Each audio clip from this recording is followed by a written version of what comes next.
Assalamualaikum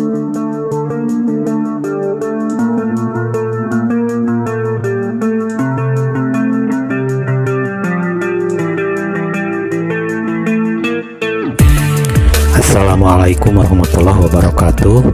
Alhamdulillah bertemu lagi dengan saya. Semoga kabar kalian baik-baik saja.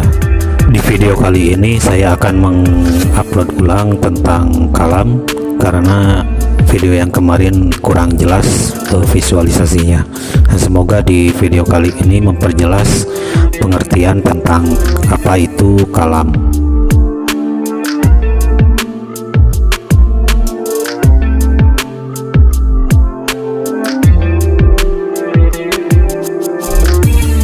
Sebelum dilanjut, silahkan subscribe aja biar nggak ketinggalan video-video yang lainnya di channel yang unik ini.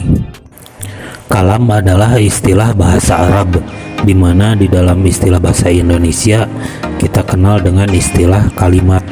Adapun nanti ada istilah al-kalimat di dalam bahasa Arab, itu berarti kata di dalam istilah bahasa Indonesia. Dan ini adalah hal yang harus difahami karena hal ini sangat mendasar. Kalam adalah istilah di dalam bahasa Arab, khususnya di dalam ilmu nahwu, yang definisinya huwal lafzu al-murakkabu al-mufidu bil wad'i, yang artinya kalam adalah lafad-lafad yang tersusun dan memberi pengertian atau memberi makna dan disengaja. Adapun lafad adalah suara atau as-saut yang mencakup sebagian huruf hijaiyah.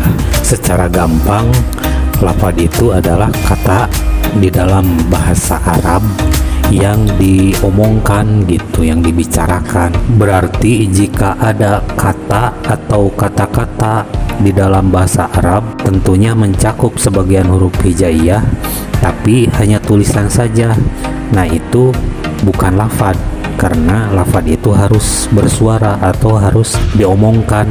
Setelah lafad ada al-murakkabu. Secara gampang al-murakkabu itu kata-kata, karena al-murakkabu ini terusan dari lafad. Jadi secara lugah al-murakkabu itu tersusun, jadi kata-kata yang tersusun lebih dari dua, bisa tiga dan seterusnya.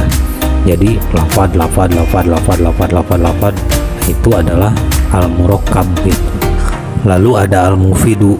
Al-mufidu adalah kata-kata yang memberi makna, jadi terusan murakkab yang memberikan arti, sehingga ketika dibicarakan, ketika diomongkan itu tidak menimbulkan pertanyaan lagi. Misalnya seperti ini, ada kata-kata bakrun, umarun, zaidun. Nah, itu udah murakkab tuh. Nah, itu udah lafad dan murakkab, tapi belum mufid. Karena kenapa dengan bakrun dan umar dan zaid gitu? Gampangnya, mufid itu ketika kita bicara lafad yang tersusun, yang murakkab, jadi orang yang mendengarkan itu akan bilang oh gitu. Jadi tidak menimbulkan pertanyaan-pertanyaan seperti jaa zaidun, Zaid telah datang, kan itu tidak menimbulkan pertanyaan lagi. Oh, si Zaid udah datang, udah gitu. Jadi kalau misalnya ada yang ngomong Zaidun amrun, Zaidun bakrun, lah iya emang kenapa dengan si Zaid dan si amrun, atau si Zaid dengan si bakrun gitu. Beda lagi dengan cara koma Zaidun, Zaid telah berdiri, oh itu ya udah, oh Zaid udah berdiri. Atau jaa umarun, Umar telah datang, oh Umar telah datang. Beda lagi dengan tidak ada artinya, misalnya Zaid bakar, nah iya emang si Zaid dan si bakar kenapa gitu. Jadi intinya mufid itu ketika kita bicara lafaz yang murakkab, orang-orang udah nggak bertanya lagi gitu, udah ngerti, udah paham, oh iya gitu. Adapun bil wad'i atau wad'iyah itu adalah disengaja. Jadi pas ngomong yang bisa dimengerti, yang tadi ngomong lafad dan lafad itu bisa dipahami, telah mufid. Nah, omongan itu disengaja gitu. Atau kalau di dalam kitabnya disebutkan bahwa al-qasdu atau berniat ngomongnya gitu. Jadi kalau ada orang yang ngalinur atau latah walaupun kaharti, walaupun bisa dipahami, nah itu bukan kalam karena tidak disengaja. Jadi ngalinur itu mengigau gitu. Jadi mengigau dan latah itu bukan kalam gitu, walaupun lafaz yang murokab dan mufid gitu.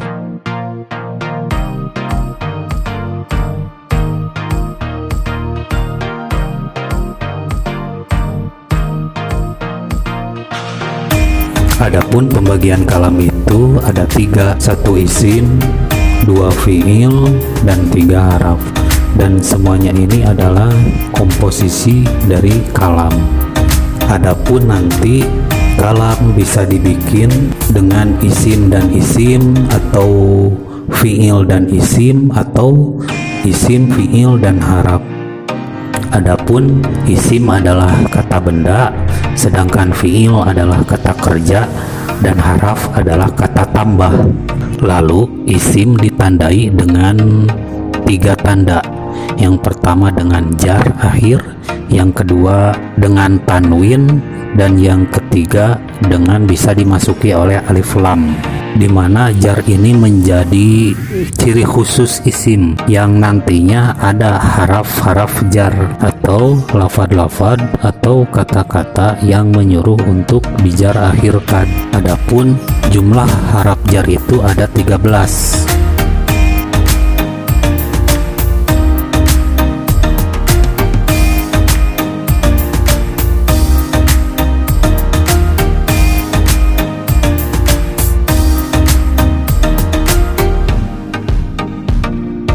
Selanjutnya ada fiil, di mana fiil ini ditandai dengan 4 tanda. 1 qad, 2 sin, 3 saufa, dan 4 tak tanis. Adapun haraf itu tidak memiliki tanda atau haraf itu tidak ditandai, akan tetapi menandai, yang nantinya haraf itu terbagi kepada 3. Yang pertama ada haraf yang bisa masuk kepada isim dan fiil. Yang kedua ada haraf yang khusus masuk atau menandai isim saja. Dan yang ketiga ada haraf yang khusus masuk kepada fiil saja. Haraf yang bisa masuk kepada isim dan fiil akan kita temui di bab ataf. Haraf yang bisa masuk atau menandai kepada fiil saja ini akan kita temui di bab amil nawasib dan amil jawazim. Nah, di sini hanya dibahas tentang haraf jar, haraf khofad, di mana ia hanya menandai isim saja.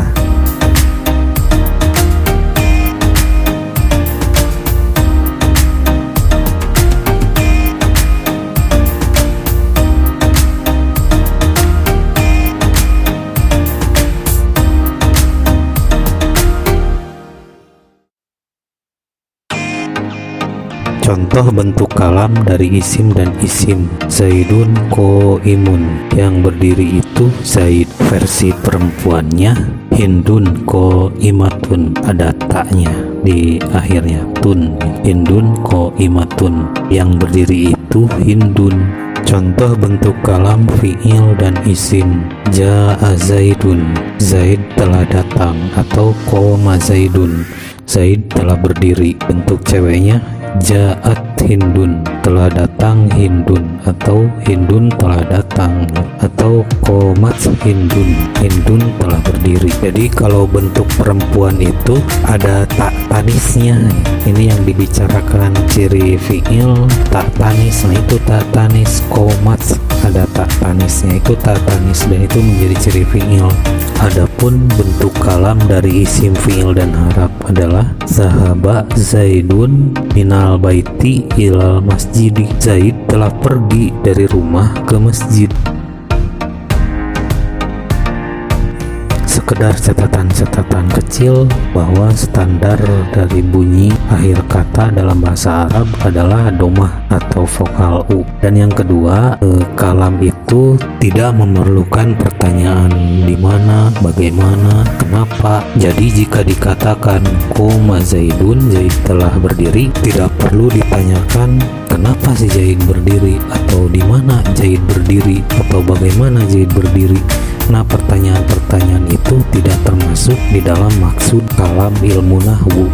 Jadi cakupan kalam menurut ilmu nahwu itu hanya jika subjek ada objeknya, atau jika tanya ada jawabnya, jika syarat ada jawabnya. Mungkin itu saja bahasan kalam dari saya, semoga ada manfaatnya. Terima kasih telah menonton. Jika penjelasan saya kurang lengkap atau ada yang kurang tepat, silahkan tulis di kolom komentar. Dan jika kalian suka dengan video saya, silahkan klik like, dan jika tidak suka silahkan klik unlike. Jangan lupa, terima kasih yang udah subscribe, dan yang belum silahkan untuk di subscribe agar tidak ketinggalan video-video yang lainnya. Sekali lagi terima kasih telah menonton. Hadanallahu wa iyyakum ajmain. Assalamualaikum warahmatullahi wabarakatuh.